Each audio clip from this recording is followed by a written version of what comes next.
থাকেন তাদের জন্য সহজভাবে সুস্বাদু খাওয়ান। এই যে আমরা রান্না করব আলু দিয়ে ডিম দিয়ে, ভুনা ঝোল ঝোল ভুনা হবে। ডিমের ডিমের ডিমের হ্যাঁ, ডিম দিয়ে আলুর চচ্চড়ি। এর মধ্যে কি দিচ্ছেন? লবণ দিচ্ছেন? এখানে পরিমাণ মতো লবণ দেওয়া আছে। বাদামি কালার হওয়া পর্যন্ত ভাজলে ভালো। হ্যাঁ, ভাজলাম। তাহলে একটু গ্রান গ্রান থাকবে আলুর মধ্যে। এই আলুগুলো আমরা একটু পরে আমি একটু দর্শকদের দেখা দিচ্ছি, এরকম কুচি কুচি থাকতে হবে, তাই তো? এরকম কুচি কুচি করতে হবে। একটু হয়ে আসলে আমরা হালকা একটু হলুদ দিব এখানে, একটু এখন হলুদ দিব। হলুদ দেওয়ার পরে আমাদের এই যে পেঁয়াজ বাছতেছি, সেই পেঁয়াজটুকু কালারে চলে আসবে। পরিমাণ মতো হলুদ দিচ্ছি। ওকে।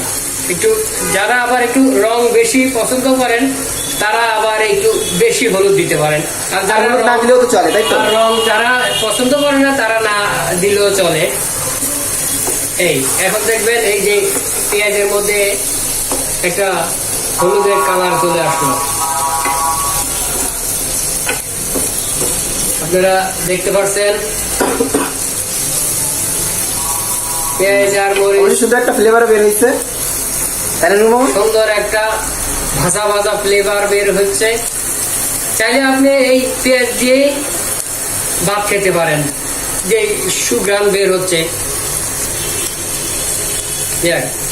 এই এখন আমরা এটার মধ্যে আলুগুলো দিয়ে দিব।